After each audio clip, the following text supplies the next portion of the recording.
There's no intermission. The show runs about an hour and 35 minutes, a little longer if you laugh more. And I hope you do, and I hope you enjoy the show. Thank you so much for coming to Sartre and Simone.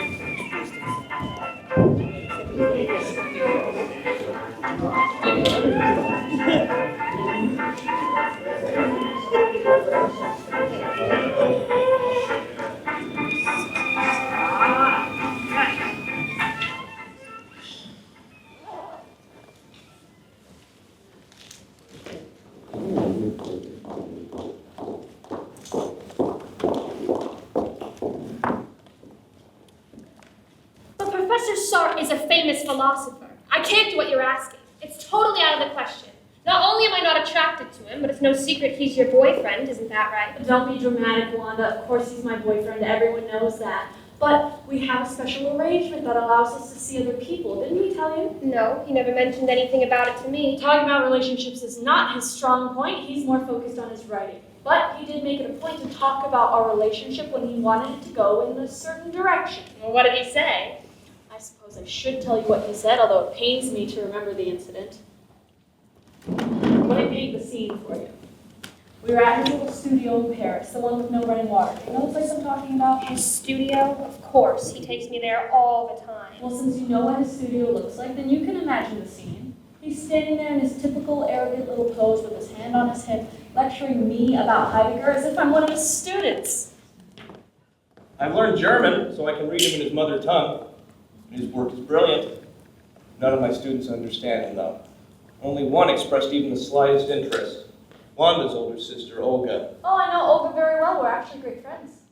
I'm glad you know her, darling, because I'm very attracted to her, and I think that, You're attracted to her? Yes. Why do you sound so surprised? I intend to ask her out. But we're going out, you and I. Simone. According to Heidegger, and I really think you should learn German so you can read him yourself. According to the great German intellectual, man is thrown into this world with no rules to guide him but his own experience and consciousness. What does that have to do with Olga and you? I'm coming to that. Calm down. I will not calm down. You're talking about two-timing me. That's the wrong way to look at it, my dear. What do you mean it's the wrong way to look at it? How can you bring a third person into our relationship and not expect that... I mean, come on. Because Heidegger explains that we are thrown into this world with certain knowledge that time is ticking, like a time bomb. Get to the point. How does this have anything to do with Olga? It has everything to do with Olga. Just listen to me. I don't want to listen to you. You're not being rational. You're getting emotional. Of course I'm getting emotional. How can you drag this poor girl into a relationship and not expect me to get emotional? Because we should be able to talk about things logically.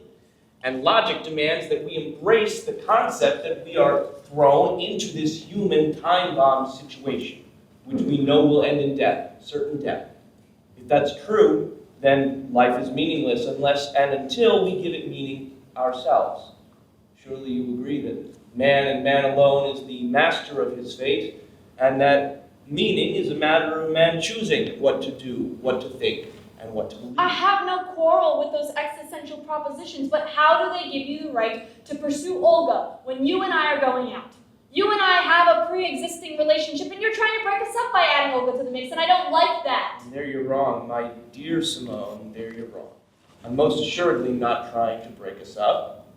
In fact, the way I see it, our relationship is the primary one. A romantic connection that is first and foremost, above all others. If that's so, how can you have the gall to stand there and tell me that you're going to pursue Olga? Because there are two types of love. One, the essential connection you and I share. Nothing can break that apart. What we have is essential love. but it's a good idea for us to experience contingent love affairs. Love affairs with other people. Contingent love affairs with other people. Is that what you want? Yes. Certainly you understand I would never leave you simply because of a girl like Olga, or any girl for that matter. What we have, you and I, is permanent. I'll show you what's permanent. Oh, put that stick down. I'll show you what I think about your contingent love affairs with other girls. Take that! Get down!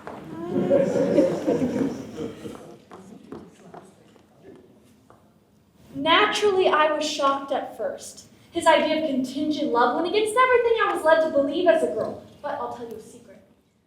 People think that Professor Sartre and I voluntarily agreed to this arrangement, but the truth is much different.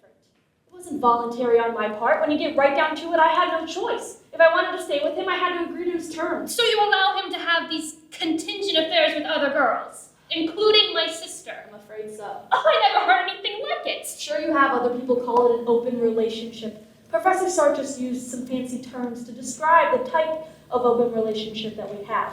Essential versus contingent love, as he put it. But I still don't understand why you're encouraging me to see him. That's because right now, Wanda, he needs you. I fear he's losing his mind. Professor Sartre losing his mind? Didn't he tell you what happened last week when you went to see your father, who happens to be a psychiatrist? But my father's patients are psychotics. What did he go to him for? I mean, I thought he was relatively level-headed. Besides the fact that he was always chasing me. A schoolgirl. He seemed rather sane to me. Oh, he's sane. He had this insane idea. Insane in my humble opinion. This is the crazy idea that led him to go see your father last week, and this is how it happened that put him into such a deep depression that I dare say he's nearly lost his mind. Yes, the great Jean-Paul Sartre nearly lost his mind. What's unethical about it? Surely you have the right to give it to me. Yes, I do, but this drug is very new and untested, and all we know about it so far is it produces strong hallucinations. And that's exactly what I want to experience. A creative person like me is in constant need of inspiration. I want to see what the mind-altering effects of mescaline can do for me. And I happen to know you give it to your patients. Yes, I do, but my patients are psychotics, and we have very little experience in giving it to people like you who have no mental illness. I'm perfectly aware of the consequences of taking mescaline. I've read Huxley's account of his mescaline trip, and it sounds like exactly the kind of experience I'd like to have. But I don't have tablets like Huxley took. All my patients take it by injection. I'm not afraid of needles. Can't you give me an injection? Please, Daniel, we've been friends since we were in school together. If we don't take risks, what's the point of living? I can see you haven't changed one bit since your days as a grad student. I'm only doing this because we're old friends. You're still stubborn as an ox. Just roll up your sleeve. I'll start with a small dose.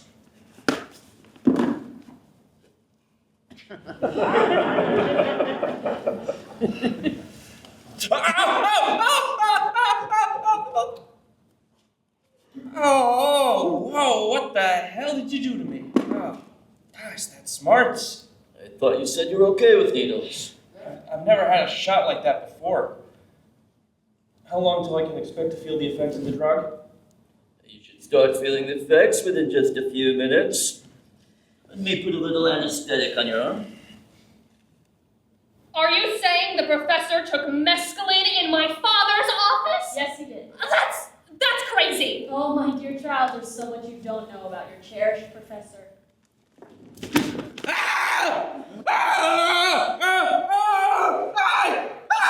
What's the matter? Talk to me. Tell me exactly what you are seeing and feeling. Get them off me! They're biting me to death! What are you talking about? These crabs! I've got rock crabs all over me! You are hallucinating. Get them off me! I'll hold you personally liable, Daniel. I'll sue you for malpractice. You destroyed my sanity, my peace of mind, my precious mental stability. How am I gonna write now? How am I gonna think? Lots of things are crawling all over me.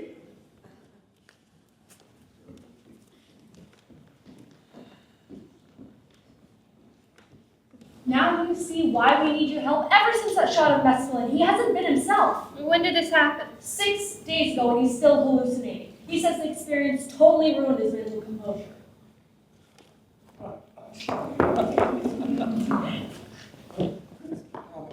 I'm a sick man, I tell you. I have flashbacks to that awful mescaline trip every day. And when I fall asleep, which is really hard for me to do these days, I have nightmares about crabs. They're all over me again. All over the floors, the walls, the windows. Their claws are everywhere. Don't worry, darling. I'm going to help you recover your sanity and your peace of mind. How? How can you help? There's no way you can get inside my head and sort all this out. Trust me, my love. Trust me to find a cure for your hallucinations. I promise I'll do it, even if it's the last thing on earth I do.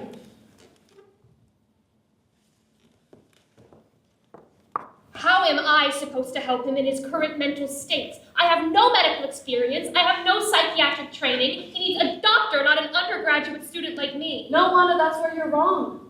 I'm surprised someone who's been taken into Professor Sartre's confidence the way that you have fails to see the solution to the problem. What he needs most right now is not medical attention, not psychiatric help, but the kindness and compassion that only a girl like you can provide. If I could help, I would. I've offered and tried over the past week, but failed. He needs to be rescued from this physical and spiritual imprisonment that has reduced him to helpless impotence and despair. I know Professor Sartre, dare I say better than anyone, better sometimes than he knows himself, and I'm convinced that the only way to get him out of this depression and bring him to his senses is for you to finally give yourself to him, body and soul. What? Are you mad? Not at all. I know exactly what I'm talking about. He confesses his deepest thoughts to me. And right now, the only way to get him out of that depression is for you to be the answer to all of his dreams and prayers. He worships you. He would do anything to have you respond to him the way that he dreams you would. No, it's impossible. I can't do what you're asking. Don't be a foolish girl, Wanda. You're not a child anymore. You're a young woman. And you alone have the power to help Professor Sartre, one of the greatest thinkers in the world. He needs you now more than ever. Do this for him. For me, for the world at large. No, I can't. I won't. He's been trying to seduce my sister Olga too, and I'm not going to get involved with him. Tell me, Wanda, is it true what your sister says? That you're still inexperienced in the ways of love? That you're still a virgin? Well, I admit, it's true. The professor has tried to wear down my resistance, but I haven't let him kiss me, and I certainly haven't slept with him. I plan to remain chaste until I'm married. Oh, don't be silly, Wanda. Young women aren't following that old code of conduct anymore. That's a relic from the age of Napoleon. Young women today are liberated, free-thinking, and taking responsibility for themselves more than ever before. I mean, haven't you read my book, The Second Sex? It lays the foundation for equality between the sexes. A man wouldn't wait till marriage, would he? So why should you? In fact, you'd be doing yourself a serious disservice. Don't put off experiencing your own sexual satisfaction until you're married. Oh, but I wouldn't get any satisfaction from having relations with the professor. How do you know if you haven't even tried? Because he repulses me. I'm not attracted to him. Listen to me, my dear girl. I want you to think about this as an experiment.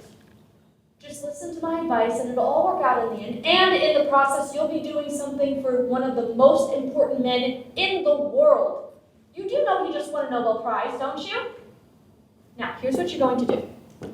He's been telling you that he wants to write a play about two people stuck in an elevator. You're going to go to him and ask him to cast you in the leading female role. Soon enough, you'll be working so closely together that the inevitable will happen. Trust me, my dear, you won't find him repulsive when you become a star on the stage of this new work that's destined to inspire Paris and the world.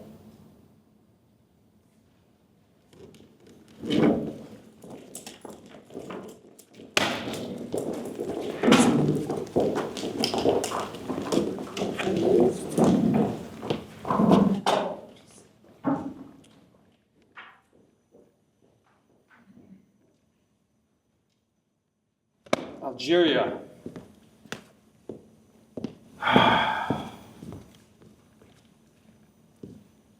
Algeria. The sun.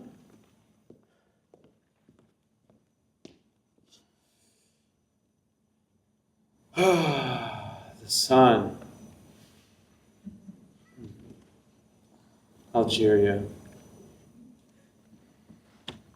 The Algerians! What am I gonna do about the damn Algerians? Who are you talking to? Huh? Are you talking to yourself about Algeria again? Never mind that. You look lovely, my sweet. Are you ready to audition? Are you sure this is a good idea? After all, your friend never wrote a play before. Of course it's a good idea. His career is gonna take off. Anything he does will be a success.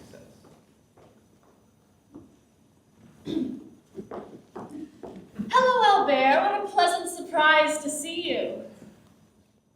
You know Maria, don't you? Yes, and it is so nice to see you again. And you as well. But what are you doing here? Well, I understand my friend is working on a new play. Is he in the theater now? Yes, but it's a closed rehearsal. Didn't he tell you he invited me here himself? He asked me to bring Maria. I know you're a talented actress, Maria. Are you planning to audition for a role? That's all up to the director and playwright. Professor Sartre has asked Albert to direct the production. Oh, he couldn't have chosen a better man. What's the play about, Simone? Did you get a chance to read it? Oh, of course. He has me read everything that he writes. It's about two people stuck in an elevator. But this production is very hush-hush. With so many Nazis still in Paris, we haven't done any publicity yet. But they're working on the first scene, but you can come and join us. He's working it with Wanda. Wanda? Do you mean Wanda Kazato? One and the same. Do you know her? As a matter of fact, I do. Could you reintroduce me? I don't know if she'll remember me. Oh, I find it hard to believe that anyone could forget you out there. But come on inside.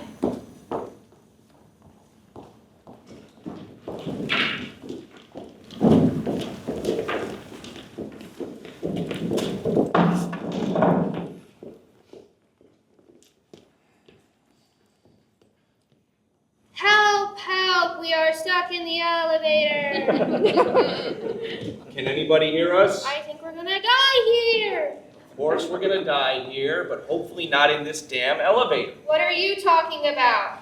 I'm talking about us being rescued. But so far, no one's answered our calls for help. All right, Wanda, in order for this scene to work, you gotta get closer to me, okay? You see this frame on the ground here? You gotta step inside of it and stay inside of it for the entire production. In this little box? Yes, this frame here represents the exact dimensions of the elevator. All right, now let's run those lines again. Hello, Albert. Did I say them in the right tone of voice? No, you've got to throw your arms around me while you deliver the lines. I do? Yes, it's in the stage directions. Oh, God, this is insufferable. Come on now, you've got to hang on to me during the scene. Help! Help! We're stuck in the elevator. Can anybody hear us? I think we're going to die here. Of course we're gonna die in here, but hopefully not in this elevator. What are you talking about? I'm talking about us being rescued. But so far, no one's answered our calls for help. All right, Wanda, let's do it again. This time, put both hands around my neck. Both hands? Yes, to show your desperation. All right. Help! Help! We're stuck in the elevator. Can anybody hear us? I think we're gonna die here. Of course we're gonna die here, but hopefully not in this elevator. But so far, no one's answered our calls for help. That's a little better. Can we take a break? Okay, but just for 5 minutes. How are you out there? Very well, thank you. I believe you know Maria Cassos? How do you do? So good to see you again. Theater's a small world, isn't it? I think we met backstage at one of your auditions last year. I brought Maria here to audition for a role in the production. You did. But, Albert, there are only 2 roles in the production. I myself am playing the role of the man, and Wanda's playing the role of the woman. Wanda, have you met Albert Camus? Oh, yes, we met on the opening night of Caligula. Your Collins play, No Exit from the Elevator? Yes, you just saw us rehearsing the first scene. The two people are trapped in the elevator and they can't get out. No one comes to rescue them, and the entire play is an allegorical scenario illustrating my philosophy. The two people you see are universal stand-ins for mankind. There's no way out of the human condition. Man must make of it what he can. Well, my friend, as usual, you've hit on a brilliant idea. But you can't sustain a play of over 2 hours, even an hour and a half with just two people in an elevator. And the audience simply won't stand for it, no matter how catchy your dialogue is. Aren't you aware that the ancient Greek dramatists learned this lesson for all of us playwrights? It was none other than Aeschylus who discovered that a theatrical production must have more than 2 characters. It needs a minimum of 3 to be considered a real drama. I don't need a lesson in stagecraft from you, my dear Albert. I admit you've had considerable success with your plays, but I make the rules for my shows as I go along. And in this one, it will just be me and Wanda. I have nothing against Wanda, but I brought her in here to audition for the female lead. I'm sorry if I gave you the wrong impression, but there are to be no auditions. The whole play is already cast, and it's just me and Wanda. Excuse me, girls. Why don't we let the boys talk about this by themselves? Let's step over here so they can have some privacy. This seems like a delicate discussion, and I wouldn't want to interfere with it. Why are you insisting on using Wanda? It's your choice, of course, but Wanda's clearly very inexperienced. Maria, on the other hand, has starred in several major films. She has a long professional resume. I think she deserves a shot at the role. No. No. My mind is made up. I'm not auditioning anyway. I know why you're doing this. I can see right through you. You're interested in the girl personally. That's why you have her in this little elevator with you for over 2 hours, with her arms around you, no less. I'm sorry, I can't have anything to do with this production. You want Wanda in the role because she's your whore. I mean, I can't believe you would say that. And after you already agreed to direct it, I offered you the job because you're my friend. Well, I'm sorry, but I didn't realize you were using this production to advance your own personal interest in that little prostitute. Come on, Maria. I'm sorry, Wanda.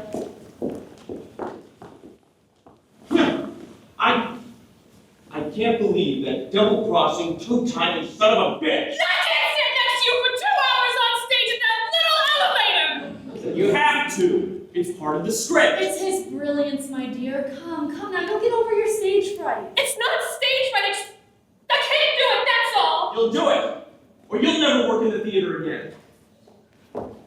Now look what you did. You annoyed your friend Albert, and you put so much pressure on this poor girl that she wants to quit. I don't care.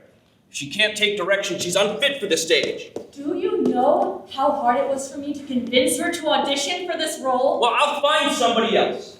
But my dear, don't you know why I sent you sweet little Wanda? She's got a certain spark, don't you think? I thought you were just trying to distract me from Olga. Of course I was trying to distract you from Olga, but I also thought you would enjoy working with Wanda. And it occurred to me that she might help you recover from your hallucinations.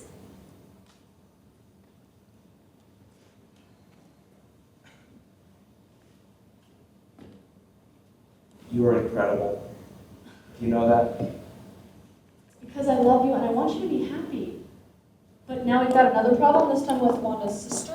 What's the problem with Olga? She failed out of medical school. Ugh, she's such a dolt. And as a result, her parents were planning to take her back home to the suburbs. We can't let them do that.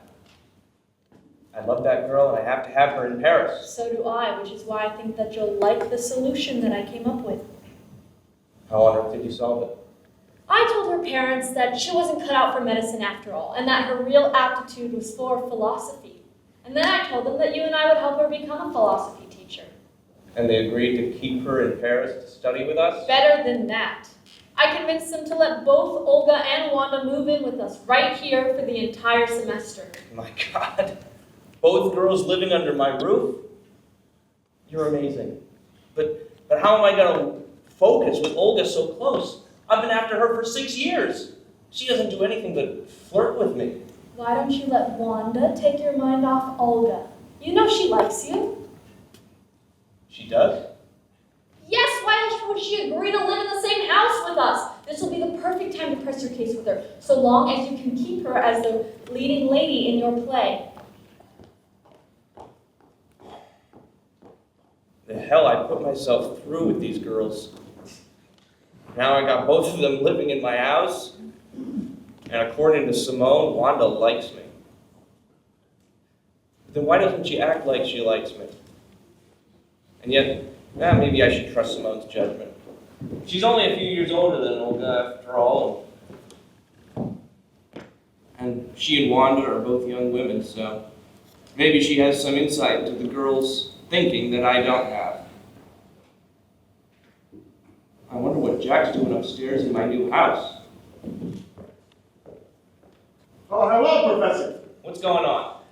I was paid a handsome fee to deliver a letter to one of the girls living in your house. Who paid you? Your friend, Albert Camus. I should have guessed as much. It's supposed to be a secret, so don't let on to it. Your secret is safe with me. But what exactly did the note say? It was only one sentence, but the girl seemed happy to get it. I can't wait for you to star in my new play. And what was the girl's response? She just said, I'm excited to meet to discuss it. Do me a favor and don't deliver that note to Camus. Oh, Professor, I told Wanda I'd give it to him, and he promised to give me 5 francs if I brought a reply. I'll give you 50 francs not to deliver the girl's reply to him. Gosh, I don't know. Here's 100 francs. Now give me the note.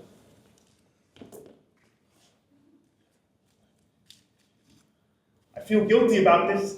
I told Wanda that I'd give it to him. And you're doing the right thing. He doesn't really care for her. Well, I guess this 100 will assuage my conscience. Thanks, Professor. Now I see where I really stand with that girl Simone claims likes me. She goes and accepts a letter from Camus. I've got to be on my guard with that guy all the time. But maybe she does like me, but she doesn't know how to deal with her attraction to me. Maybe there's still hope I can get her to forget Camus.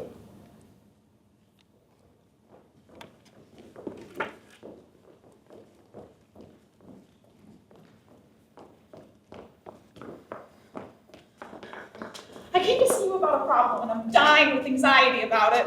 What's the problem, Olga? Sit down. No, I'm too worked up to sit. Has my mother contacted you? Your mother? Yes, has she said anything to you? Nothing whatsoever. Why do you ask? Apparently, she's been going behind my back and complaining to the principal about you. Complaining about me. Yes, and in a very heated and disparaging way, claiming that you've been taking advantage of me and my sister, Wanda. It breaks my heart how my mother goes behind my back like this. Why can't she understand that I have my own life to live and that you're not doing me any harm? Just the opposite. Well, what does she know about us? What have you told her? I haven't told her anything about us. In fact, I was under the impression that she just thought of us as academic associates, but apparently she's gotten it into her head that you're leading me and Wanda and some other girls astray. Leading you astray? Wonder where she got that idea from. She's a very suspicious woman, and now that my sister and I are living in the professor's house, I'm afraid she's only become even more suspicious. Plus, she didn't leave the matter there, I mean, between you and me. She also dragged Professor Sartre into it. What? What did she say about him? Something about how... Oh, it's very terrible to have to tell you what she said. Well, get a hold of yourself and tell me what she said.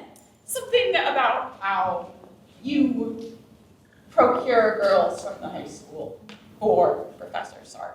How you train us, break us in, and then pass us along to him for his own pleasure. That was the gist of it. My friend didn't hear the tail end of the conversation, but what she heard was enough to frighten me out of my wits. Good grief, Olga! I know. My mother is a very pushy woman, and I'm afraid of where this might lead. I can't imagine she's just going to leave this at talking to the principal. I don't want this to go anywhere for us to get into some kind of trouble. There's no time to sort out this problem with your mother now. Our friends in the resistance just told us that the Allies are getting ready to storm the beaches of Normandy. It'll be dangerous for us to stay in the city. Jack has offered to let us hide out in his villa until the city is liberated. While we're there, I'm going to give you my new play about Joan of Arc I want you to star in. Here, take these props.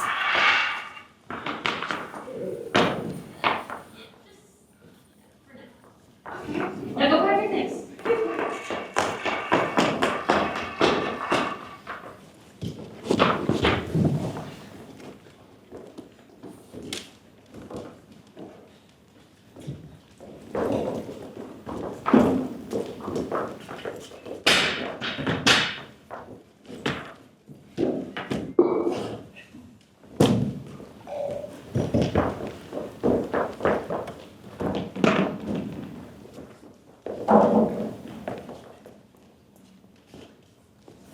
Are you really going to marry Olga? Yes, my dear, you know I am. But it's going to break my heart to lose you. You are not going to lose me. So nerve-wracking, being in the same house and being so close. Quiet! I wonder how much longer we're gonna have to stay here. It's been 2 weeks already. Aren't you having fun, my dear? It's like being on vacation. It's a good way of looking at it. But I'm tired of playing chess, and this little hut is starting to feel like a prison. Well, the way I see it, it's during the occupation that we're most free. Yes, we're constrained physically. Our movements are circumscribed. But it's in our response to events that we experience true freedom. Beautifully put, my friend. Sorry it took so long, but you won't believe who I ran into outside. German soldiers? No, nothing like that. It was Ernest Hemingway. He was loading luggage into a taxi. He's not going back to Paris, is he? I don't know. I couldn't really talk with him. There were so many people around. Did you read the headlines, Olga? No, I didn't have a chance. What does it say? Allied forces nearing Paris. German surrender expected within days. That's fantastic news. Can I see, please? We should drink a toast to celebrate. Let's make punch. I'm looking forward to this. I haven't had a drink since last night. My sister and I are very experienced at making punch. We used to make it at home all the time. Everybody got a glass? Okay. Here's to the liberation of Paris. Cheers!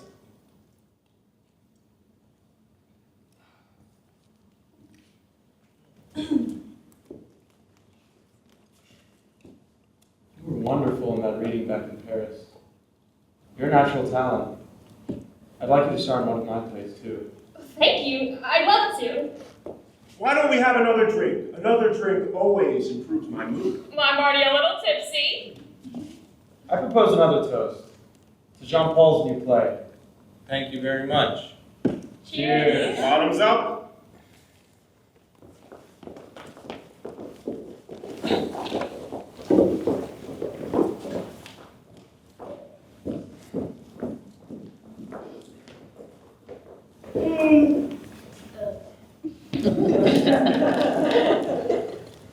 I thought I was the only one awake. Everybody else is sleeping. Are you tired? I often can't sleep at night, especially when I have flashbacks to my awful mescaline trip. You want me to tell you what that's like? Imagine there are 4 or 5 huge red crabs following you.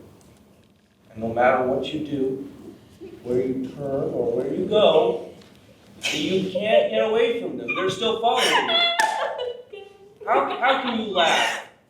I'm telling you something very serious. This is a psychosomatic state I've experienced ever since I let your father inject me with mescaline. I'm tired. Stay up a while. I like it that we're the only 2 awake at this ungodly hour. You know, I really like you. I can't believe I'm standing next to you. Oh, why not? People stay next to me every day. I mean, you're like a magnet to me. Well, demagnetize yourself. Someone may see us. couldn't we go someplace where we could be alone together? What for? So you can rape me? Don't say that word. I would never do such a thing. Well, you know, if you had your way with me, it would technically be considered rape because I'm so young. Who said anything about my having my way with you? You've got it written all over your face. The way you're looking at me, the way you're standing next to me. I may only be half your age, but I'm not stupid. I'm with you. I feel like I'm dreaming. Well, wake up and come to your senses. Oh, honey, how do you do what you do to me? I guess I'm just naturally talented. I've got a fever and my pulse is racing. I can't help you with that. Better go see a doctor. But my dear, a doctor can't help me. I'm suffering from love sickness. Don't talk to me about love. Let's sit down and have a kiss. Let's not and say we did. Why are you so cold with me? You never let me get close. Well, were we close in that elevator scene? Or I mean in real life. Do you want to know the truth? I think that I had a bit too much to drink and my head is spinning. But I have to tell you that physically you disgust me! I don't believe that. I'm dizzy, I don't know what I'm saying. Oh, come sit down and feel better. I think I better not. Yes, trust me. I know best. With nobody in the world do I feel as bored as I do with you. You're bored because you're boring. That's not a very nice thing to say. Do you want to hear nice things? I prefer nice things to mean things. You have nice eyes. Maybe you should sit back a little. You have nice hair. You're suffocating me! You have a nice mouth. No, I don't. I think you would look beautiful in a nice set of white lingerie. You have a filthy mind, worse than the boys in my class. Come here. No! No touching. My rule is we can sit on the same bed, but no touching. Your rule. Okay. I'll play by your rules. But let me have a kiss. Just one kiss. But no hands. No hands. Fine, fine. Look, no hands. See? No hands. What's wrong? Oh! Are you alright? Oh! Oh, for heaven's sake, what kind of a reaction is that? You're gonna wake people up. What's the matter, little sister? Drop from the punch bowl? Grief, let me get this out of here. I think I better go back to bed. I'm sorry if we woke you up. You didn't. Simone and I were just listening to the radio. She'll tell you the good news. Come on, Wanda. Did you hear something on the radio? The Allies liberated Paris an hour ago. Ah, that is fantastic news. We can return to the city tomorrow. Should we wake up the boys and tell them? No. No, they need their rest. We're gonna have a lot of work to do when we return. What's the first thing you're going to do when we get back to the city? I'm gonna announce the opening of my new play starring Wanda. You know, I really do feel a close connection with that girl. Why did she throw up? I don't know. I think she had too much to drink. You didn't have anything to do with it? Me? No, not at all. Come on, let's get some rest. Tomorrow's a big day.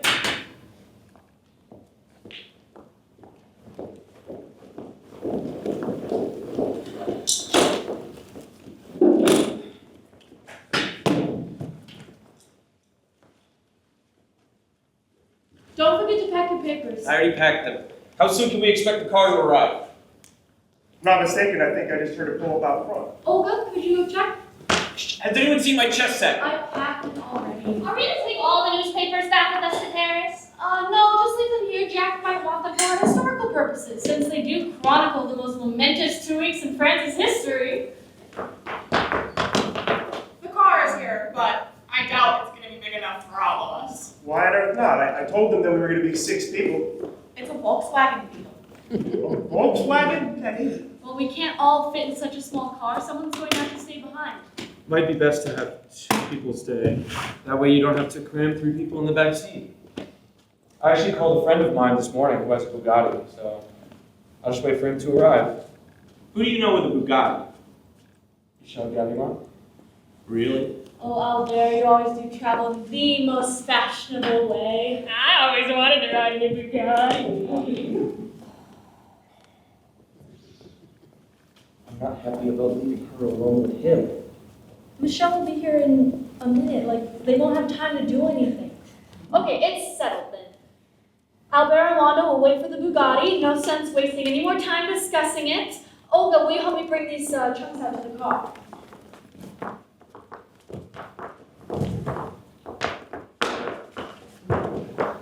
I'll see you in the city, Albert. Okay, my friend.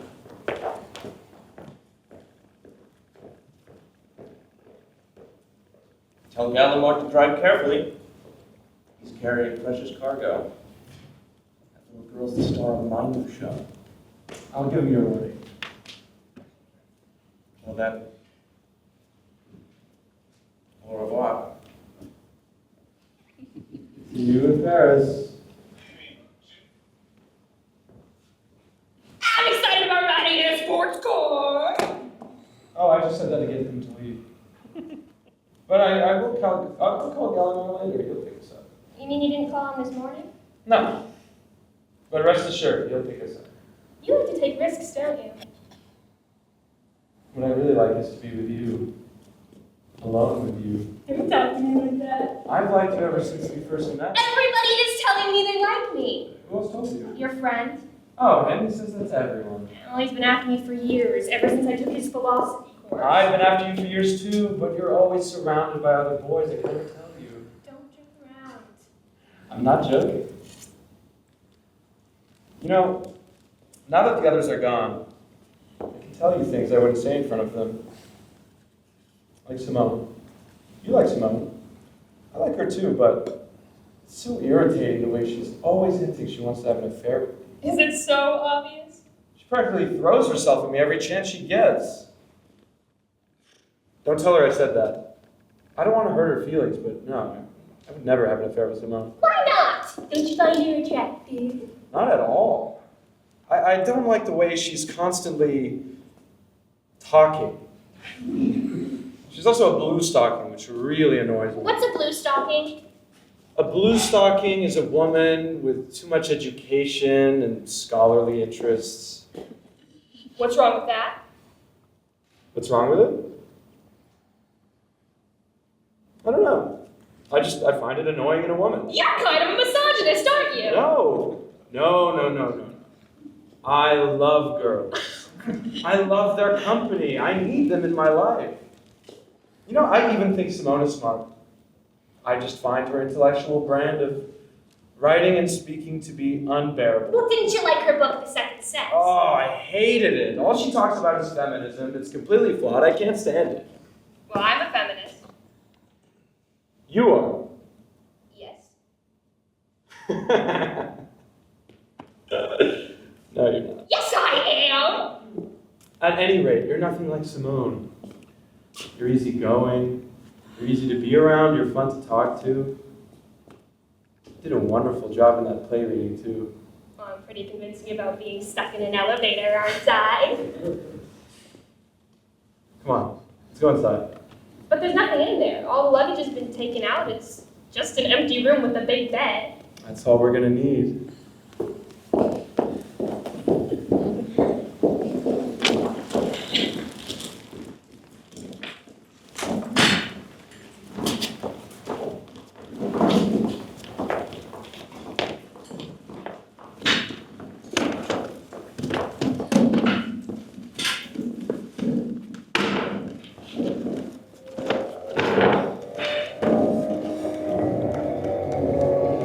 How many kilometers before we reach Paris? The last sign said 40 kilometers. If we don't run into traffic, we should be there in an hour. I can't wait to see the American soldiers. This is a great day for France. We're lucky that we're alive to see it. Too many of my friends died in the struggle to make this day a reality. It's a shame that we lost so many close friends in the occupation. I'm thankful that my little sister and Masa Camus survived. And they seem to be so happy with each other, too. What's that? I mean, didn't you notice how they were flirting during the last few days in the safe house? You're a very sharp observer. I can always tell when my sister's eyes light up in the presence of a man she likes. Plus, I happened to overhear Camus tell her that Gallimard wouldn't be coming to get them until later this evening, so they'll have a little bit of time to be alone together. Wait a minute, stop this car. Oh, what are you talking about? Calm down. Turn the car around. We never get to Paris in time to see the parade. I don't care about the parade, I demand that we go back. What are you talking about? I'm talking about that Don Juan, that's what I'm talking about. We made a big mistake leaving them alone together. We've been gone half an hour, and by this time I bet he's got his hands all over her. Don't be ridiculous. I know how Camus operates. I've seen him pick up girls in bars and nightclubs, and he has a smooth technique that they can't It resist. was too late to go back now. Then step on the gas. I want to get back to Paris before them. What, you want to beat them to the city? Jack, slow down! I know what I'm doing. Watch me push this car to the limits. Why is it so important for us to speed? I'll tell you why. It's because my blood is boiling. Calm down, will you? The way you're talking, you're going to get us all killed. Give me a pen and paper. What? Here's a good stretch of road. I'll make up some time. I want a pen and paper. Ah, hold on, I can't find anything in my pocketbook with the car swerving so wildly. Please, slow down! Huh. Please! I know what I'm doing. I'm in complete control of the car. Here. Oh my god! We nearly swiped that truck! I'll show that devil. I'll pay him back, but good. Why do you need to write in the car? I'm gonna destroy Camus. That's what I'm gonna do. You're going to destroy him? Yeah, when we publish my review of his new book, The Rebel, he'll be ruined. No one will want to read it.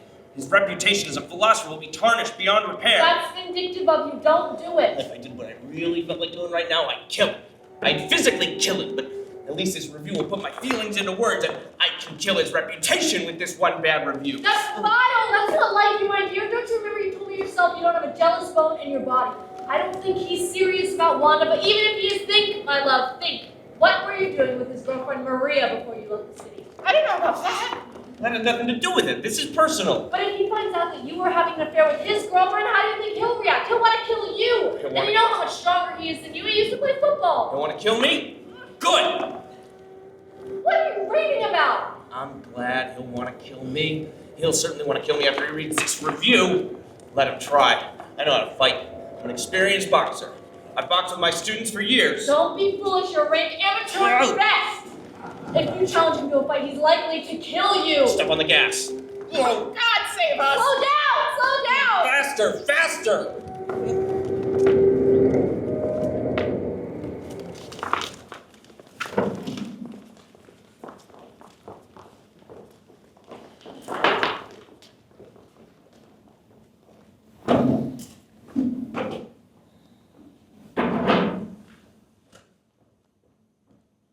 Well, No, I'm telling you it's not true. why can't you look me in the eyes when you say that?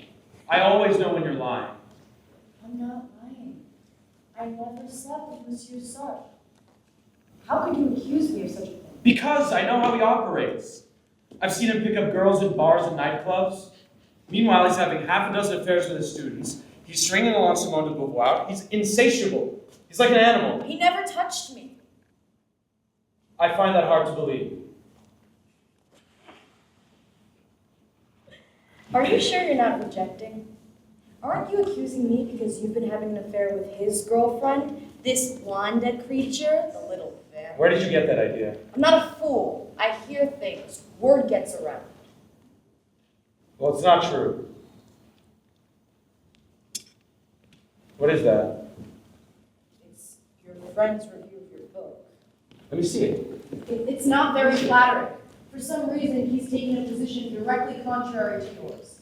He didn't like the rebel at all. Bastard! He's slandering me. He's trying to ruin my reputation. I always leave him good reviews, and this is how he treats me? He didn't even have the guts to sign it himself. He assigned it to his staff writer. Maybe he didn't write it. Oh, he wrote it all right. It doesn't matter either way. Everyone knows he's the editor of the Tomo Dev. Nothing comes out in this magazine without his blessing. This is war. He may have struck the first blow, but I'm going to strike the last. What are you going to do? I'm going to find him. And when I do, I'm going to kill him. Don't be foolish. He's one of the most famous men in the world, and he's much smaller than you. If you do anything to hurt him, your reputation will really be Dead? ruined. Out of my way. He's a dead man.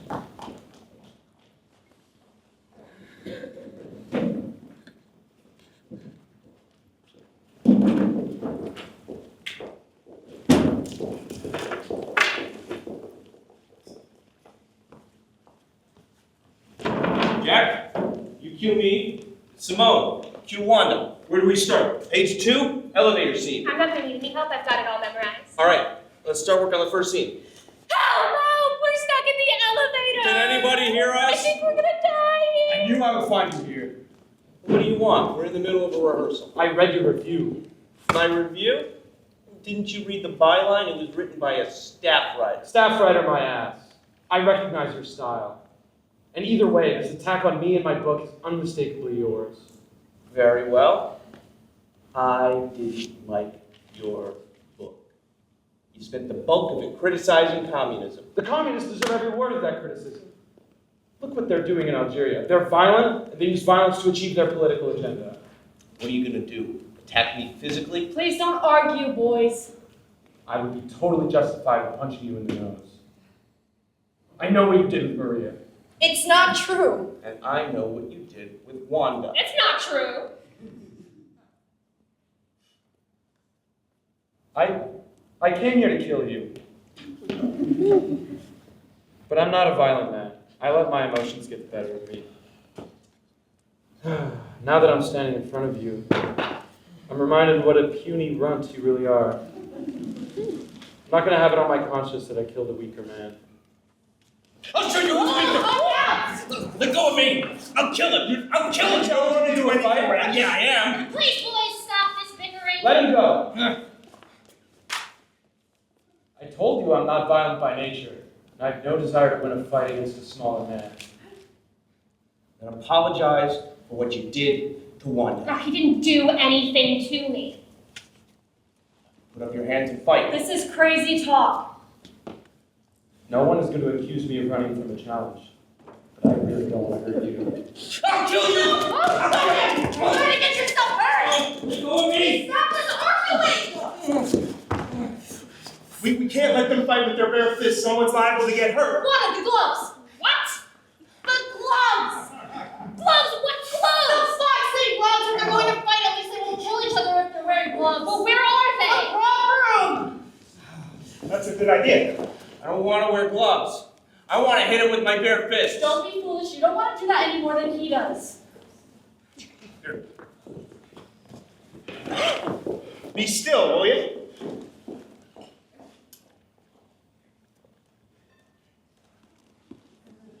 Tie the laces. Tie the knot in the back. Be still. Jack, will you work my corner? I don't have any experience as a cutman. You don't need any experience.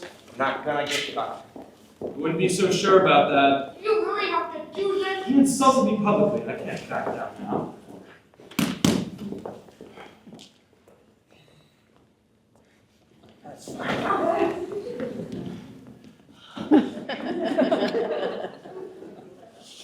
Listen to my instructions. No hitting below the belt. Protect yourself at all times. Touch gloves and go to your corners. I can't believe they're going to fight. Two philosophers slugging it out. It's the most ridiculous thing I've ever seen. El Bear has a longer reach, Professor Sartre. Come on. Shut up. You're distracting me. He's down! He knocked himself! I did not. 2, Get up! 3, Fine, it was a 4, 5, 6, 7, 8, 9. Let it go!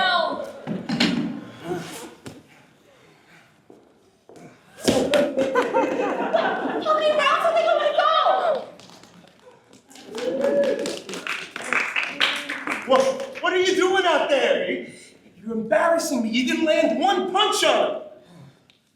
I want you to go out there and jab.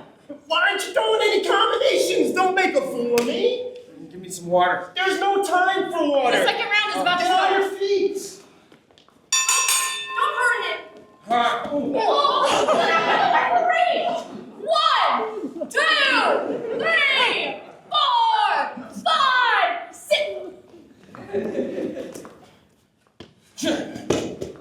Ow. Oh, where's winning this round? Let's see about that.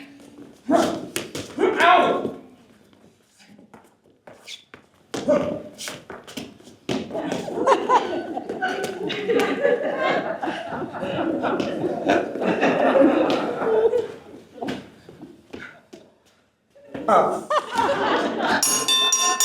And he's out like a light and saved by the bell. Stop the fight. Let's go before someone gets hurt. I didn't want to hurt him. I want a rematch. There's not going to be a rematch. I don't want to fight. You're a coward. That's what you are. A coward. I thought you knew how to box. You almost got yourself killed. Are you okay? I think I need an ice pack. Come on, I'll fix you up. There's ice in the back room. Next time I'll pulverize him. There's not going to be a next time. The boys are crazy, aren't they? I don't know why they can't settle their differences by talking, like civilized people. They're both hotheads. Well, tell me the truth. Did anything happen between you and Alvaro when we left you alone in the safe house? Well, as soon as you guys left, he started telling me how much he liked me, and before 5 minutes had passed, we were in the bedroom together. The dog. He's good in bed, though. I don't regret what we did. I wonder why he's never made a pass at me. He told me not to tell you this, but you and I talk about everything, so I'll tell you what he said. What did he say? He called you a chatterbox, an intellectual snob, a blue stock, he hates your bunch, your feminism, and the way you talk to You me. criticized me so completely? Sorry, I had to break the news to Oh, you. no wonder he never made any. No wonder he never even realized that I was making passes at him. I'm embarrassed by my own stupidity. I won't have anything more to do with But he it. likes you as a friend. Too bad. It's over between us. I won't make a fool of myself in front of him anymore. But are you going to continue seeing him? I don't know. From what I hear, he's got a lot of other girls lined up. He's a dog, all right. The whole situation confuses me, and now Professor Sartre is saying I'm his girlfriend too. When I see either of them, I can't think straight. Darling, you need to calm down. Maybe you should take some time off from rehearsing the play. No, I can't do that. The professor wants to open the show this week, but I'm under so much stress, I'm afraid I won't do a good job. I know what you should do.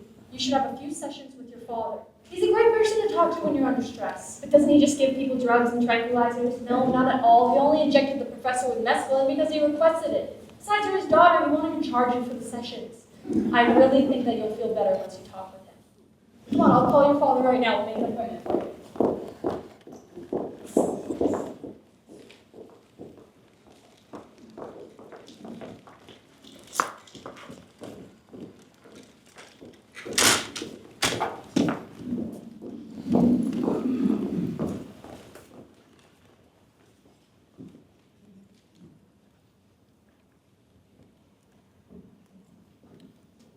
What are your intentions concerning Professor Sartre? What do you mean, my intentions? I have no intentions regarding him. But did you say he kissed you? Yes, but I threw up. He knows how I reacted, and I told him that he disgusts me physically, and that he bores me to tears. But every time we get together, he tells me how much he likes me, and he gives me drinks, and he confuses me, and tries to get me in bed with him. I see.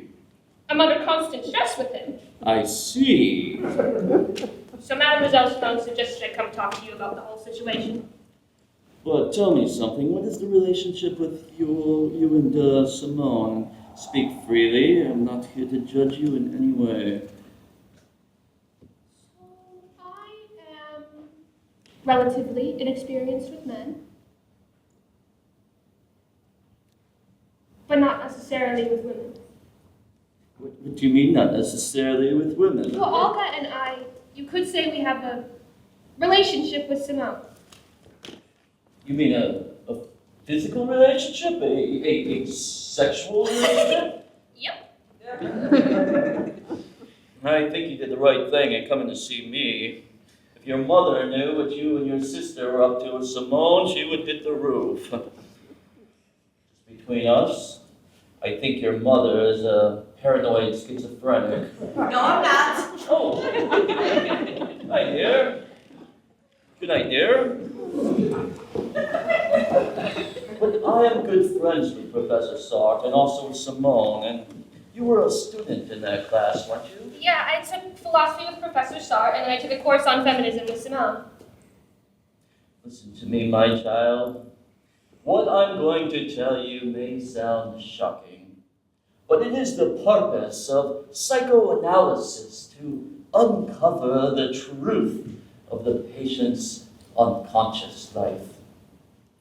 My friend Sartre claims there is no unconscious. With no proof, no research, and nothing to back him up, he rejects everything that Freud discovered about the human mind.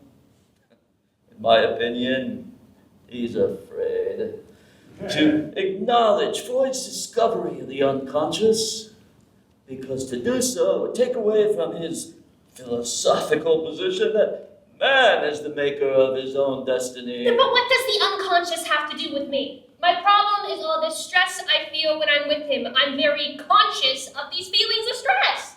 I understand. But what I am trying to tell you is that there is a powerful, unconscious force at work in your relationship with Professor Sartre and also with Simone.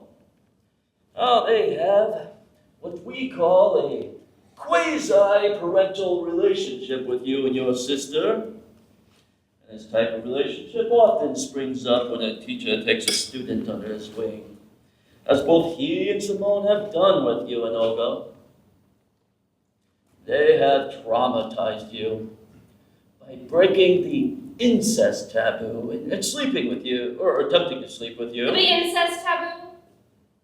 It is common knowledge that every society has a prohibition against sexual relations between members of the same family. Mostly between people related by blood, but on a deep, unconscious level, the teacher-pupil relationship duplicates the family relationship, and as a result, there is an unstated taboo against sexual relations between a teacher and a student. But I know a girl who married her English professor, and they're happily married. I understand. There are cases like this that happen and things work out successfully, but those are the rare exceptions. Think about your feelings of stress concerning Professor Sartre. Don't you feel he is attempting to violate a boundary that should exist between you? Well, I thought it was just physical disgust I felt toward him, but maybe it's something more like the incest taboo that you're talking about and that he's trying to break. Why don't you think about what we discussed, and we'll pick up our conversation next week. Thanks, Dad. Oh, also, can we talk about finding me a job after I graduate? It's really important to me, and maybe you can give me some advice. Of course, Wanda, we'll talk about finding you a job as well.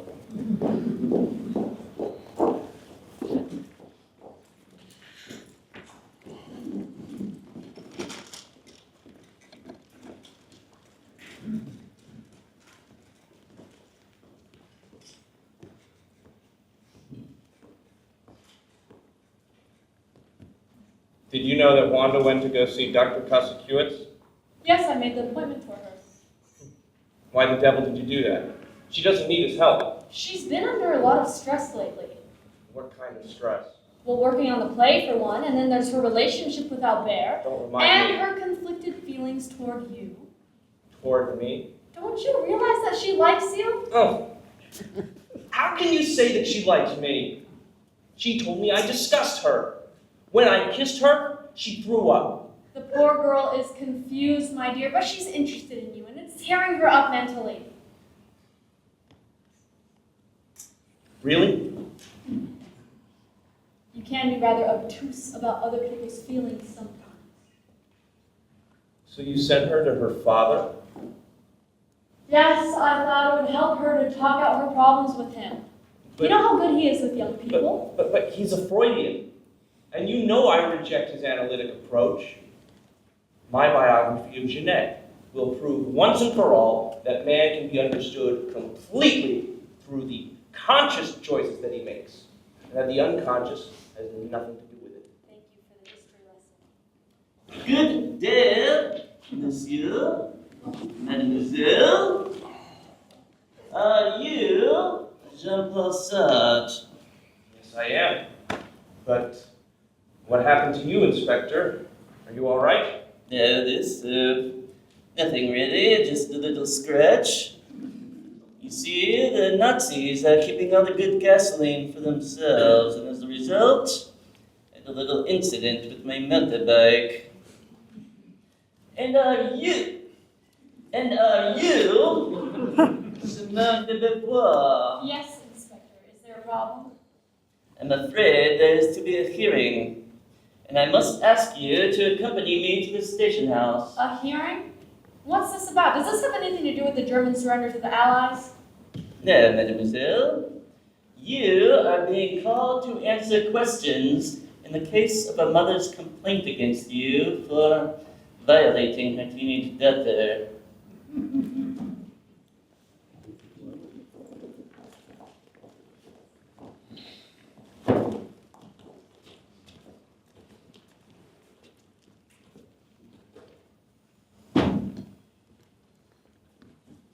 What are you doing here? They hauled me in for questioning.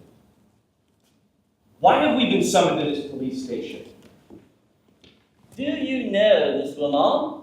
Yes, of course. That's Martha Kazakowicz, the mother of Wanda and Olga. She has brought a complaint against you. What kind of complaint? Madame? These two men, Monsieur Sartre and Camus, and Mademoiselle de Beauvoir, have taken advantage of my daughter. That's not true! Please, let the woman speak. It has come to my attention that Simone de Beauvoir grooms girls for sexual relationships. She begins by seducing the girls herself. Nonsense. Please, mademoiselle. And after she seduces them, she turns them over to Professor Sartre so that he can have relationships with the girls too. And most recently, these two men engaged in a violent altercation, a boxing match, over my daughter Wanda. I deny the charges. So do I. I have evidence that last December, Simone de Beauvoir stayed overnight in my teenage daughter's hotel room numerous times. The woman has been misinformed. I must inform you that we have taken her story very seriously, and we have visited all the hotels and rooming houses where you have lived for the last 3 years, making detailed police inquiries. Behind our backs. What have you to say for yourself? Oh, I think we should have a lawyer before we speak any But we further. don't need a lawyer. I can defend us quite ably. Wanda and Olga are excellent students. That's why I took an interest in them. And as for the testimony of this uninformed woman, I have steered them toward normal relationships with boys their own age. That is true! Mademoiselle Simone has made me date boys in my class. Jean-Paul Sartre and I have been partners for 6 years, and there's no law saying that we must be married to have a relationship. Tell them that we are just friends, Wanda, and tell them why I stayed in your hotel room.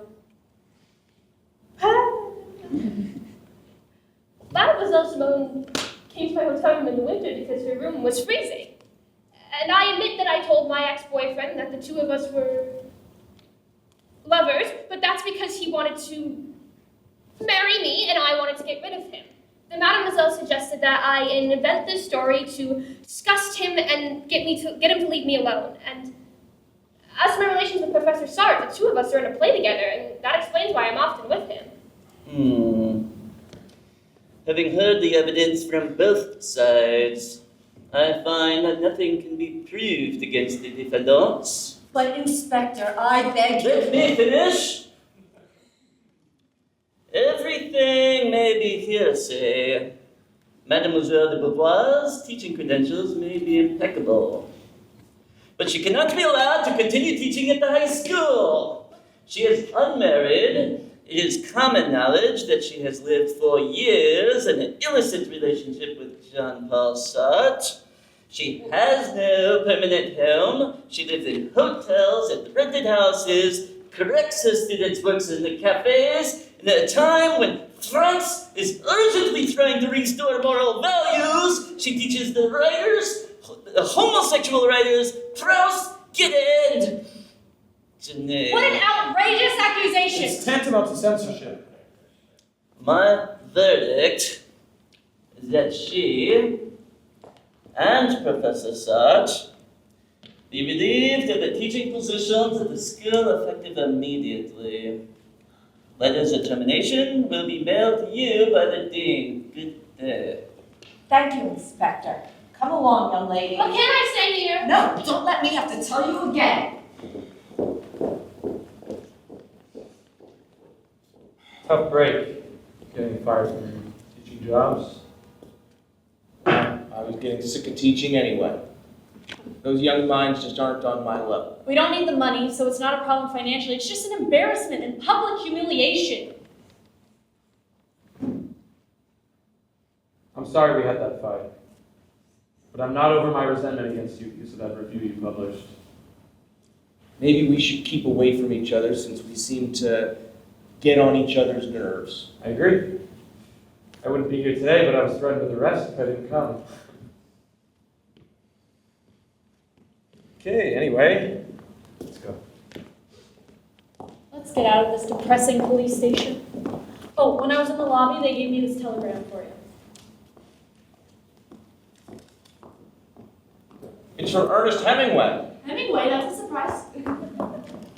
Dear Sartre, I'm inviting you to visit me at my cozy Paris headquarters at the Ritz. Please bring your lovely friend Simone.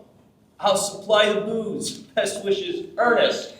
How do you like that? He's on a first-name basis with us already. But do you think we should accept his invitation? I heard he's been acting rather eccentric lately. Oh, of course we should accept. A Nobel laureate is entitled to act as eccentric as he pleases. Can't you see the headlines now? Jean-Paul Sartre and Simone de Beauvoir visit Hemingway as the Allies mop up the city. Just don't get into a drinking contest with him, will you? He has an even worse reputation in that department than you do.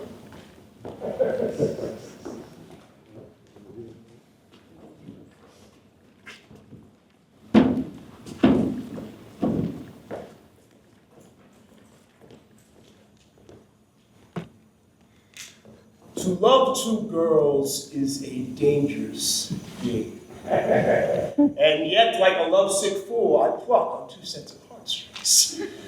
I hope to high heaven that Olga doesn't suspect I'm playing around behind her back. I'll meet Simone here soon to steal a kiss. But dash it all, someone's coming. I'll hide behind this bookcase before they're gone. Nobody will suspect I'm here. You are desecrating Joan of Arc's good name by acting in a play by that libertine.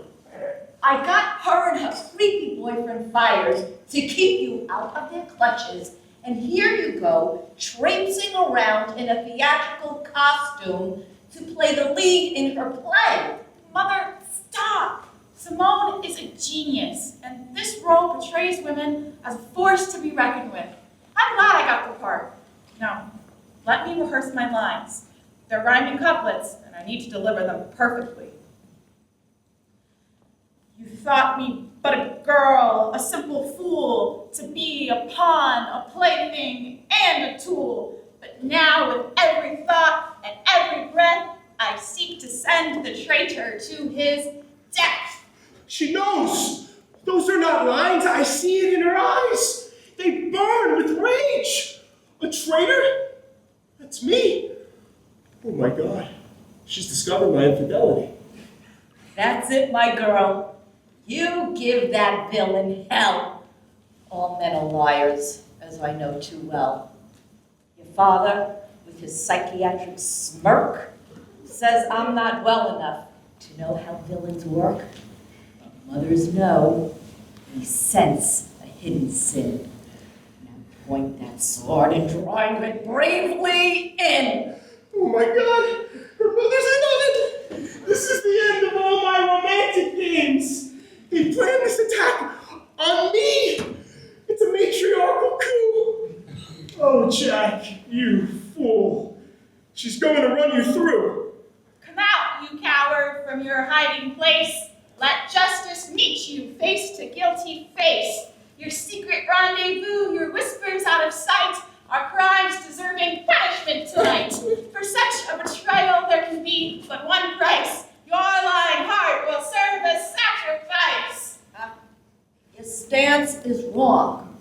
You're gonna throw your shoulder out. You have to lead with your left foot or you'll never hit him right.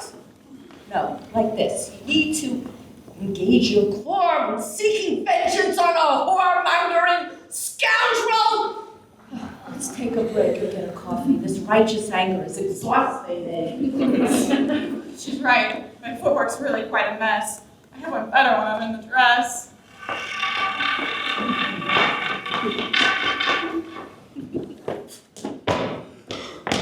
They're not getting coffee. Maybe they'll come back to finish me off. I can't wait for Simone. No, forget the kiss. I'm done with love. Let celibacy begin.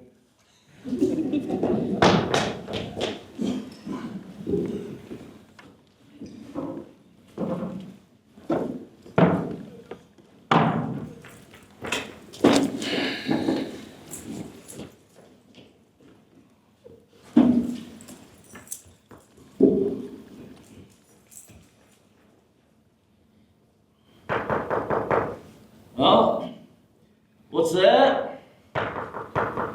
Who's there? Come in, it's open. Hello? It's Sergeant Simone. Hello, Mr. Hemingway? Who is it? Ernest, is that you? It's Jean-Paul Sartre, Simone de Beauvoir. Oh, yeah, come on in. It's nice to meet you. Here we are. Two Nobel Prize winners in Paris as the Allies are sweeping the damn Germans out of the city. There were a few reporters down in the lobby. I think they're going to be reporting on this historic meeting between us. I cover every goddamn thing I do these days. This is Simone de Beauvoir. How do you do? Oh, let me get a good look at you. Hell, you're a good-looking girl. No wonder Sartre keeps you under lock and key. Oh, he doesn't keep me under lock and key, do you, dear? Not in the slightest. Come over here and sit on my bed with me and have a drink. I'll stand if you don't mind. I do mind. Oh, don't be afraid of me. I'm perfectly well behaved, at least during daylight hours.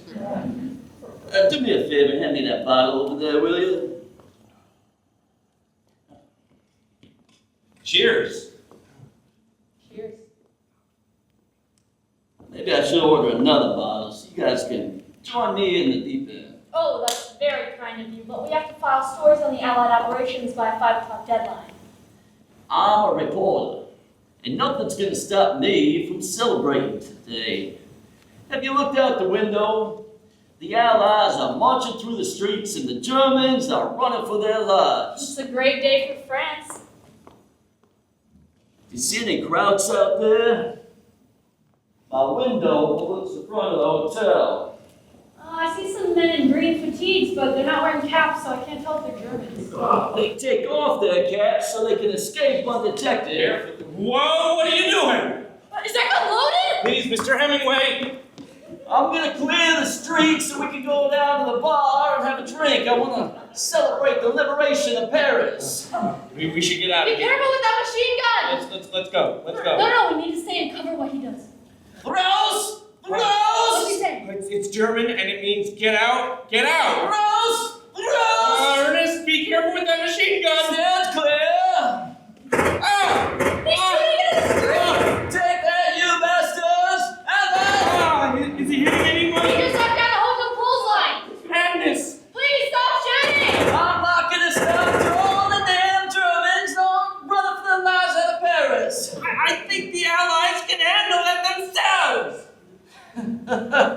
I like you two. You're lucky I cleaned the streets of those Germans. Now we can go down to the bar and do some real drinking. I think he passed out. Yeah, he's out cold. Come on, let's go file the story. And just leave him? Will he be okay? He'll sleep it off. With any luck, by the time he wakes up, the city will be free and clear of the last remnants of the German army, and there'll be no risk of him shooting down any more clotheslines.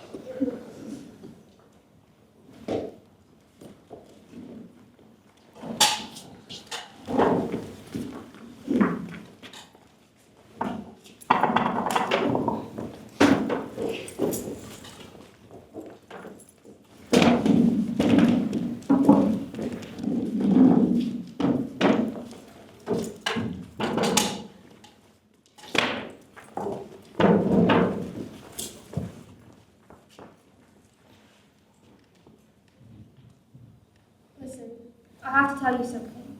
You know how Professor Sartre's been after me for years, ever since I took his philosophy course? Well, I finally decided I'm going to sleep with him. That is a big change. I know a lot of girls who have slept with him, and you probably know a few of them too. I've heard he's not a very good lover. Why did you decide to sleep with him? Well, I think it's time for me to spread my wings and fly. But with him? Honestly, there have been other boys who have made passes at me. But the professor has been the most determined and the most persistent. He's a persistent pest is what he is. Well, the professor is, no matter how many times I say no, it doesn't stop him from being after me. I'll give you one piece of advice, and I'll leave it at that. If at any point you're not enjoying yourself, just get up and leave. No matter how much he wants you to stay, just get up, put your clothes back on, and go out the door. Well, I hope I don't have to do that.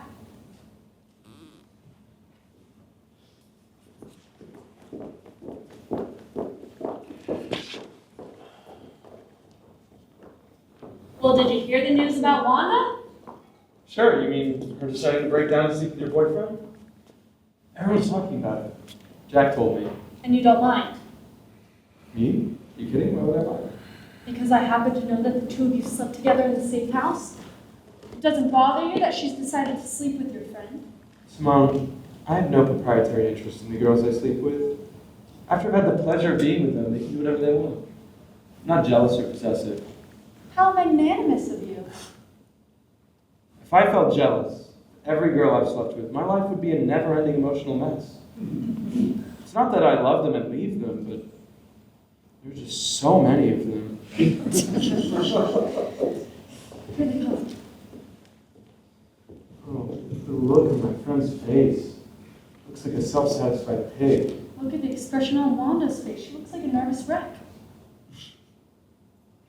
She wasn't nervous with me. Well, what do you think accounts for the way that she looks now? I'll tell you what it is. She's heard rumors about the way he acts in bed. Girls say he's like a pig. No tenderness, no feeling, no love. Just a sort of selfish brutality. He told me himself. He can't find it in himself to treat women any other way. They're going inside. I feel sorry for the poor girl. She threw up when he kissed her. There's no way she's going to enjoy this. Shh! Look, they left the window open. I don't want them to hear us. Can I offer you something to drink? I'm saving this bottle for just this occasion. No, I'm not sure I should have anything to drink. Sure, you should. You'll feel more relaxed. Fancy meeting you three here. What are you guys up to? Oh, but you know, tell me. What's going on?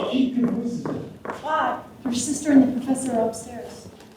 Oh. I can't believe we're gonna spy on them. It's not our fault they left the window open. Could you please draw the curtains? I prefer to do this in the dark. We're going to leave the curtains open. What we're going to do needs to be done in broad daylight. This man is indifferent to human feeling.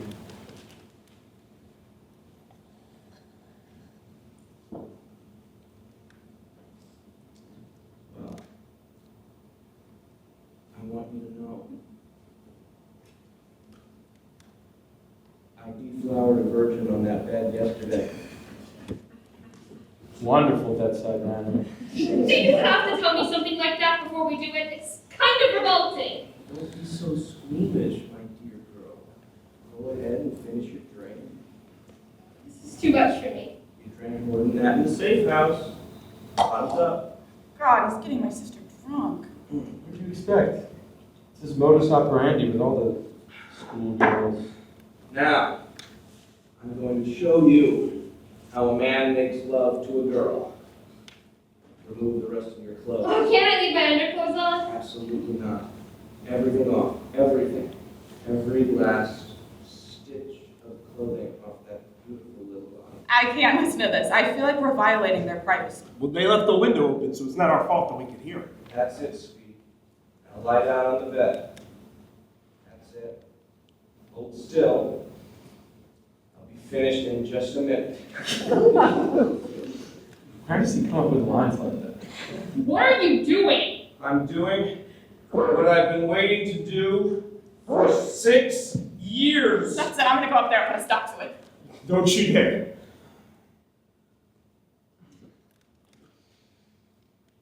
How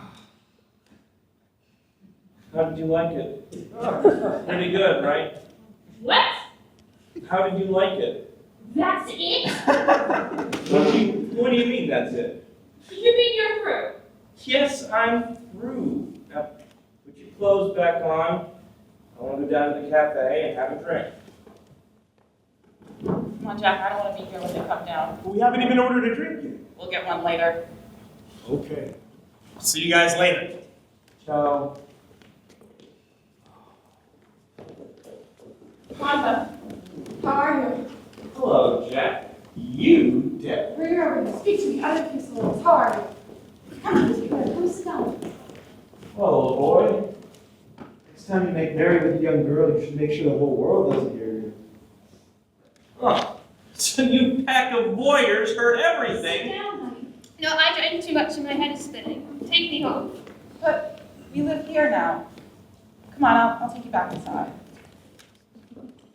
Don't come with us. She needs to be alone. Yeah, Jack, let's go to the bar. Okay. I'll see you guys later. Well, are you proud of yourself? Yes, I suppose you could put it that way. How many years have I been after her? Close to 6, isn't it? That sounds about right. Well, how do you feel? Well, honestly, in the first flush of conquest, I felt pretty good. But now that it's over, I'm puzzled why I thought it was so important to me. I don't know why she didn't seem to. She didn't seem to enjoy it. Can you believe that? I worshiped the ground she walked on. I cast her as the star of my play. I bought this house for her. And I installed her and her sister in it to advance their careers as actresses. And what does she do? When she finally gives in to me, how does she respond? For crying out loud, she doesn't respond at all. And she acts like it's an imposition, like I'm wasting her time, like she doesn't even want to be in the same room as me. They really have both made us more miserable than anything else, haven't they? You know I suffer because of Olga. I know, darling. She gave you a hard time. She never relented. And if she had, would it have been any different? What a depressing question. Do you resent them? No. More than anything, I feel surprised. How could I have been so blind about her? So confident that I would be happy when she finally yielded to me. Do you think you would be any different if you tried again? With Wanda? I can't imagine so. I mean, she couldn't even look at me. She turned her head aside. There was no I don't know how to put it other than to say there was no close connection. It was just a physical act. But nothing like, well, really nothing like what we have. Why's that? You can't force someone to love you. You never had to force me to love you. What we have is quite unique. The essential love, as you called it, rather than the contingent love that doesn't mean anything.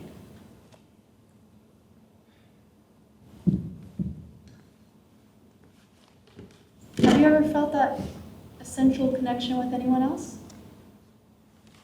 No. No, I haven't. Certainly not with Wanda. Hey, what are you guys doing? Why don't you join us at the bar? We're getting lit up. Not right now, Jack. Maybe after this conversation. Well, don't you be too long now. Camus is almost ready to pass out.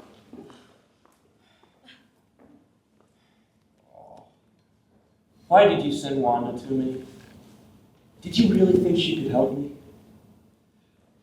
Ironically enough, I sent her to you because I wanted you back for myself. You were lost to me inside this kind of prison, this intellectual framework created of the ideas of Heidegger and the fleetingness of time and the idea that man has to create his own meaning in the universe. Of course man has to create his own meaning, but not in isolation, not apart from other people. I thought Wanda would help you break free of that and connect with people again. In the final analysis, as odd as it may sound, I thought that she would help bring you back to me.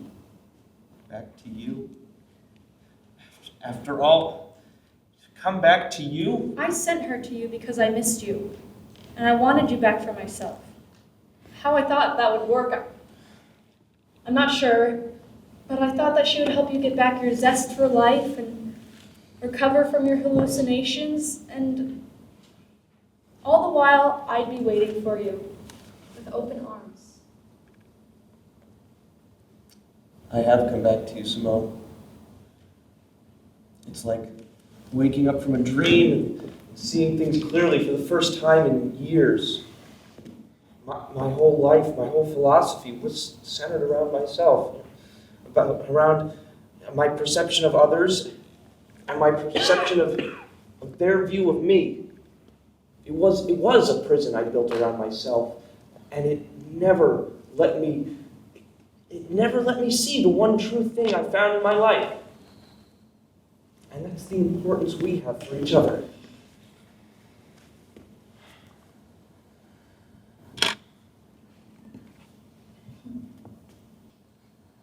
Yeah, I know. You could adopt Olga. Me? Sure, why not? Then we'd be like a real family with 2 adopted daughters. Let's go have that drink. We'll talk about it with Jack and Albert. I suppose I would like to adopt Olga. I'm starting to feel better about everything. You know that? You sure it's not just all the whiskey you drink? No, my love. It's not the whiskey. It's the way I'm thinking about how conventional my life might finally become. Imagine that.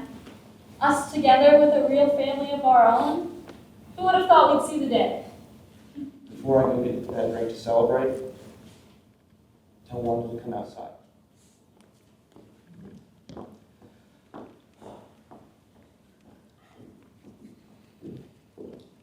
Mom said you wanted to see me. You know I'm not feeling well. Yes. I'm sorry, this will just take a moment, please. I've been giving our relationship a lot of thought, and I've come to a conclusion about what we should do. I've got your future all mapped out for you. What are you talking about? Your future's with me, the 2 of us together. Put that thought out of your mind. What kind of girl do you take me for? I'm a teenager, and you're a grown man. I'm not going to let you ruin my reputation. Don't talk so loud. I'll talk as loud as I like, you filthy old man. Please keep your voice down. The bar is just around the corner, and someone might hear you. I don't care if the whole world hears me. I'm not going to let you ruin my life, you old man. You be quiet. I have half a mind to leave right now and cancel my participation in your play. The way you talk about me and my future is absolutely degrading. You haven't let me explain. This is a document I've had drawn up allowing me to adopt you legally and giving me the sole responsibility to care for you financially. Oh, you've insulted me for the last. Forget everything I said. I wasn't talking about you. You're a good man. I've always said that. I was talking about other people. People who try to ruin my life, and it makes me furious. I hope you're not too put off by the idea of being my adopted daughter. Why on earth would I be? I've always wanted a rich father. I think you're going to enjoy our new living arrangements too. You mean you moved out of that filthy one-room studio for good? Of course. I like this house so much I bought it. And now that I own it free and clear, I'm renovating 2 rooms in it. One for me and one for you. Here's the architect's plan for your room. And starting next week, we'll even have running water. Running water? Oh, it sounds luxurious! When can I move the rest of my stuff in? Just as soon as you sign the document. And you'll be pleased to know that Simone is adopting your sister too. Sounds like we're gonna be one big happy family. So, what do I call you from now on? I guess you should call me father. Well, father. My real father said that you and Mademoiselle Simone were violating the incest taboo by getting too familiar with me and Olga. Your father doesn't know what he's talking about. You're my adopted daughter, not my biological daughter, so there's no real taboo in this case. Well, there better not be a connecting door between our rooms. Yes, as a matter of fact, there is. What? That's scandalous! Don't worry. You can lock it.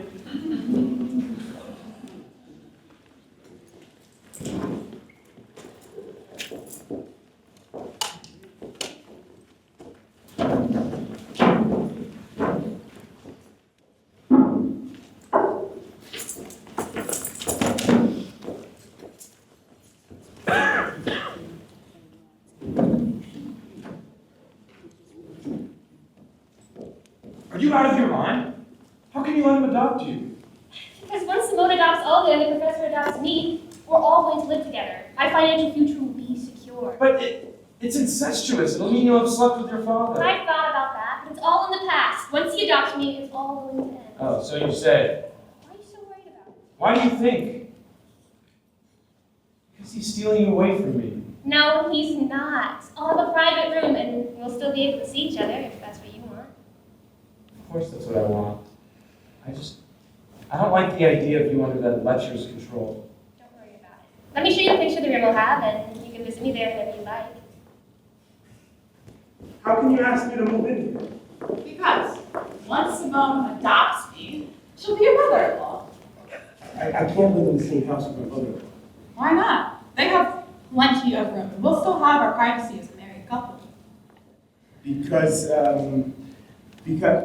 I never considered it. Well, consider it. So I'll be having an affair with my mother-in-law and living in the same house with her. Did you hear the news, darling? It's wonderful. Wait, Casey, the 2 rooms they have for us, it's gonna be so nice.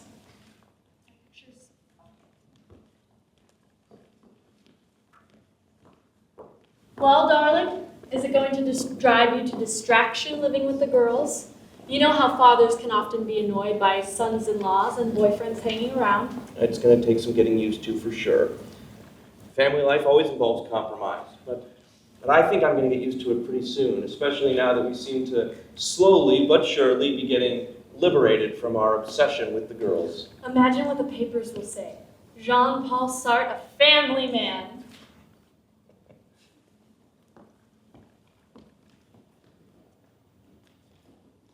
Uh-oh, here come Mom and Dad. Oh, what are they doing here?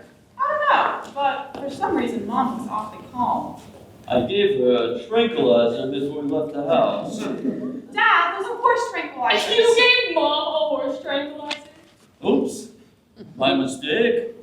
No wonder she had cravings for sugar cubes and apples at breakfast. At least you didn't accidentally inject her with mescaline. I'd like to introduce you to my husband. He's a wonderful psychiatrist. What were you two talking about? I bet they're talking about us. Oh. You look like a new man, my friend. That's what happens when you own a house. And you don't need a house to feel like a new man. All you need is someone by your side who you truly love. I've been under his care for years. We're wonderful together.